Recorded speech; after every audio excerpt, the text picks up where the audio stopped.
नमस्कार बंधुरा welcome back to my channel Easy Recipe. आज आमी तैरी करे देखाबो टमेटो सस बा केचप किभाबे तैरी करा जाए और सारा बछरই এটা সংরক্ষণ করা যায় সেই সাথে থাকছে কিছু টিপস। এখন তো টমেটো সিজন প্রায় শেষ হতে চললো, টমেটোর দামও অনেক কম আছে। এই সময়ে যদি বেশি করে টমেটো বাজার থেকে কিনে এনে এই টমেটো সসটা ঘরেই আপনারা তৈরি করে নেন তাহলে দেখা যাবে সারা বছরই আর কোনো চিন্তা থাকবে না। টমেটো সস কিন্তু সারা বছরই খাওয়া হয় আর বাজার থেকে কেনা সস সব সময় সম্ভব হয় না। আর যদি ঘরেই তৈরি করে নেওয়া যায় এই রকম ভাবে তাহলে কিন্তু আপনারা এটা নুডলস পাস্তা যে কোনো কিছুর সঙ্গেই খেতে পারবেন। তাহলে চলুন কিভাবে আজকে আমি ঘরে এই টমেটো সসটা তৈরি করি। এর জন্য এখানে আমি 6 কেজি টমেটো নিয়েছি, একদমই পাকা ফ্রেশ দেখতে পাচ্ছেন।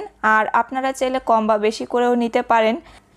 টমেটো যদি বেশি পাকা হয় তাহলে কিন্তু টমেটো সসের কালারটাও ভালো আসে।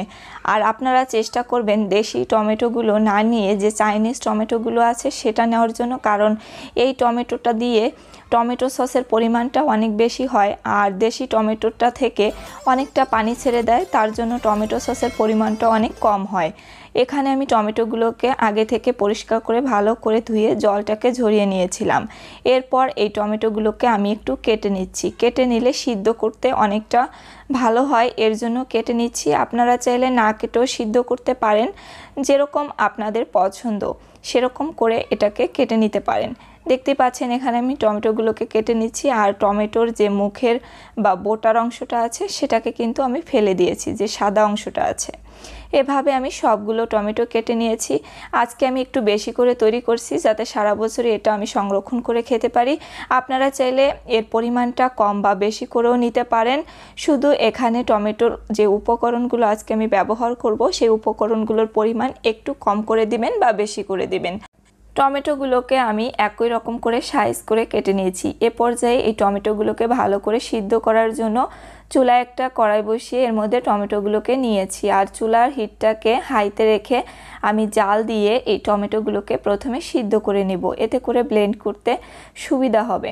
এবার এর মধ্যে আমি 1.5 কাপের মতো পেঁয়াজ রসুন এবং আদা খোসাগুলোকে ছাড়িয়ে একটু ছোট ছোট টুকরো করে কেটে নিয়েছি। আরও দিয়ে দিব কয়েকটা শুকনো মরিচ, এখানে 10 থেকে 12টার মতো শুকনো মরিচ আছে। আপনারা যারা ঝাল বেশি খেতে চান বা কম খেতে চান সেক্ষেত্রে শুকনো মরিচের পরিমাণ কম বা বেশি করেও দিতে পারেন। আর দিয়েছি কয়েক টুকরো দারুচিনি, এলাচ, লবঙ্গ এবং গোলমরিচ। আমি একটু নেড়েচেড়ে ভালো করে এই টমেটোটাকে ভালো করে সিদ্ধ করব। এর জন্য চুলার আঁচটাকে হাইতে রেখে দিয়েছি। একটু সময় পর দেখা যাবে এই টমেটো থেকে অনেকটা জল ছেড়ে দিবে। আর আপনারা এই টমেটোর মধ্যে কিন্তু কোনো প্রকার জল ব্যবহার করবেন না, কারণ এই টমেটো থেকেই অনেকটা জল বের হবে, এতেই কিন্তু টমেটোটা ভালো করে সিদ্ধ হয়ে যাবে। আর টমেটোটাকে ভালো করে সিদ্ধ করে নেওয়ার পর অবশ্যই ঠান্ডা করে ব্লেন্ড করবেন। কোনো প্রকারই এটা গরম অবস্থাতে ব্লেন্ড করতে যাবেন না, তাহলে কিন্তু ব্লেন্ডারটা নষ্ট হয়ে যেতে পারে। আর এখানে আমি এই টমেটোটাকে ভালো করে কিছু সময় জাল দিয়ে এরকম সিদ্ধ করে নিয়েছি। এবার এই টমেটোটাকে আমি ফ্যানের বাতাসে রেখে দিয়ে ঠান্ডা করে নিব। আর ঠান্ডা করার পর এটাকে আমি ব্লেন্ড করব।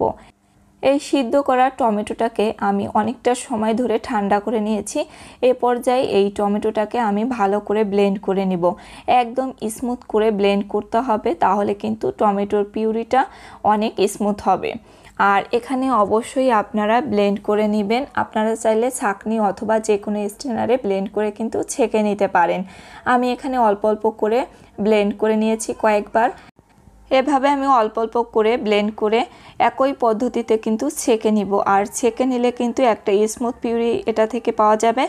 আর এর মধ্যে যে বিচি বা খোসাটা আছে সেটা কিন্তু খুব সহজেই বের করে নেওয়া যায়। আপনাদের হাতের কাছে যদি এ ধরনের স্ট্রেনার না থাকে তাহলে কিন্তু যে কোনো ঝুড়ি অথবা যে কোনো স্ট্রেনার দিয়ে কিন্তু এটাকে চেলে নিতে পারেন। আর এই চেলে নেওয়ার ফলে কিন্তু একটা স্মুথ পিউরি বের হবে। আর এটা দিয়ে যদি টমেটো সসটা তৈরি করা হয় তাহলে কিন্তু বাজারের যে কেনা কেনা টমেটো সসটা আমরা খাই একদমই সেরকম হবে। আর এভাবে কিন্তু খুব সহজেই ঘরে কিন্তু তৈরি করে নেওয়া যায় নির্ভেজাল টমেটো সস। আর এটা খেলেও কিন্তু ভালো লাগে আর এটা কিন্তু স্বাস্থ্যকর।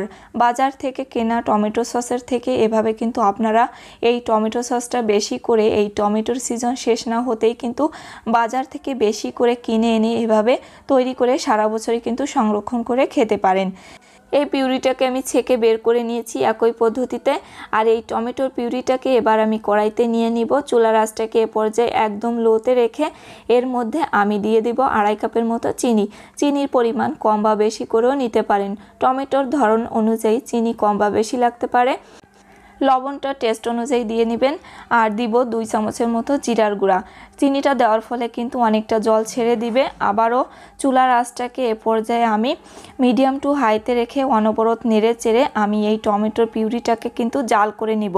আর সাবধানে আপনারা এটাকে নাড়বেন, কারণ এটা যখন জাল দিবেন তখন কিন্তু অনেকটা এভাবে বলক উঠে আপনাদের গায়ে লেগে পুড়ে যেতে পারে। এজন্য সাবধানে নেড়ে চেড়ে নেবেন। আর অনবরত নেড়ে চেড়ে এই টমেটোর পিউরি থেকে কিন্তু জলটাকে একদমই শুকিয়ে নিতে হবে। এখন দিয়ে দিচ্ছি 1/2 কাপের মতো তেঁতুলের কাদ। এবার নেড়েচেড়ে ভালো করে মিশিয়ে আরও কিছু সময় ধরে জাল করে নিব মিডিয়াম টু হাইতে রেখে চুলার আঁচটাকে। দেখতেই পাচ্ছেন এর কালারটা কিন্তু অনেকটা চেঞ্জ হতে শুরু করছে এই টমেটো সসের।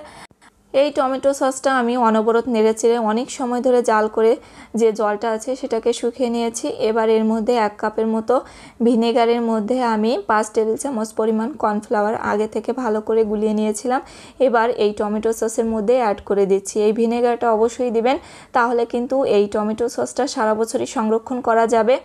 আর এখানে কর্নফ্লাওয়ারটা দিলে কিন্তু এই টমেটো সসের ঘনত্বটা অনেক গাঢ় হয়ে যাবে। আর এভাবে অনবরত নেড়েচেড়ে আমি মিশিয়ে নিচ্ছি। এই টমেটো সসটা তৈরি করার জন্য আপনারা চাইলে রেড ফুড কালারও ব্যবহার করতে পারেন। আজকে আমি যেহেতু ঘরেই তৈরি করে নিচ্ছি তাই এখানে কোনো প্রকার রেড ফুড কালার ব্যবহার করিনি। এমনি এই টমেটো সসের কালারটা কিন্তু অনেকটা সুন্দর এসেছে। যখন দেখবেন এই টমেটো সসটা অনেকটা গাঢ় হয়ে এসেছে তখন একটু পরীক্ষা করে নেবেন। একটা বাটিতে এরকম একটু টমেটো পিউরি বা সস নিয়ে নেবেন। যখন দেখবেন এরকম গড়িয়ে পড়ছে তখন বুঝবেন এই টমেটো সসের মধ্যে আরও অনেকটা জল আছে। আরও অনেক সময় ধরে এটাকে জাল করে গাঢ় করে নিতে হবে। এমনিতেই কর্নফ্লাওয়ার দেওয়ার পর কিন্তু অনেকটা ঘন হয়ে যায়। আর আবারও একটু পরীক্ষা করার জন্য একটা বাটিতে আমি এরকম একটু টমেটো সস নিয়েছি। এবার এটাকে একটু কাট করে ধরে এটাকে পরীক্ষা করব। যখন দেখবেন এরকমভাবে গড়িয়ে পড়ছে না তখন বুঝবেন এই টমেটো সসটা পুরোপুরি রেডি আর এর মধ্যে কিন্তু কোনো প্রকারই জল নেই। যখন দেখবেন টমেটো সসের ঘনত্ব বা কালার এরকম হয়ে এসেছে তখন বুঝবেন এই টমেটো সসটা পুরোপুরি তৈরি হয়ে গেছে। এবার এটাকে নামিয়ে নিতে হবে এবং পুরোপুরি ঠান্ডা করে কিন্তু এটাকে সংরক্ষণ করতে হবে সারা বছরের জন্য। এ ধরনের কিছু কাচের বয়ামে আমি এই টমেটো সসটাকে ভরে নিচ্ছি। আপনারা অবশ্যই কাচের বয়ামে ভরে নেবেন, তাহলে কিন্তু টমেটো সসটা সারা বছরই ভালো থাকবে। এই টমেটো সসটা কিন্তু আপনারা সারা বছর বাহিরে রেখেও খেতে পারেন বা নর্মাল ফ্রিজেও সংরক্ষণ করে কিন্তু সারা বছর খেতে পারেন। এটা সংরক্ষণ করার জন্য অবশ্যই কাচের বয়াম বা জারে রেখে দিবেন। আর আজকে এই টমেটো সসটা তৈরি করতে করতে রাত হয়ে গিয়েছে, তাই এখানে লাইটের কারণে এই টমেটো সসের কালারটা এরকম দেখা যাচ্ছে। আর একদমই কিন্তু লাল হয়েছে এই টমেটো সসটা। বাজার থেকে কেনা যে টমেটো সসটা আছে ঠিক সেরকমই কিন্তু এর টেস্টটা হয়েছে। 2টা জারের মধ্যে আমি এই টমেটো সসটাকে ভরে নিয়েছি। আমার মতো আপনারাও কিন্তু খুব সহজে ঘরে এই টমেটো সস বা কেচাপটা তৈরি করে নিতে পারেন আজকের এই রেসিপিটি ফলো করে। রেসিপিটি ভালো লেগে থাকলে অবশ্যই শেয়ার করবেন আপনার ফ্রেন্ডস এবং ফ্যামিলির সঙ্গে। ভিডিওটিতে একটি লাইক দিবেন। আর এই ভিডিওটি যদি আপনাদের একটু হলেও ভালো লেগে থাকে অবশ্যই কমেন্ট করে জানাবেন কেমন হয়েছে আজকের রেসিপিটি। আর যারা এখনও ইজি রেসিপি চ্যানেলটিকে সাবস্ক্রাইব করেনি চ্যানেলটিকে সাবস্ক্রাইব করে পাশে থাকা বেল আইকনটিকে প্রেস করে দিবেন।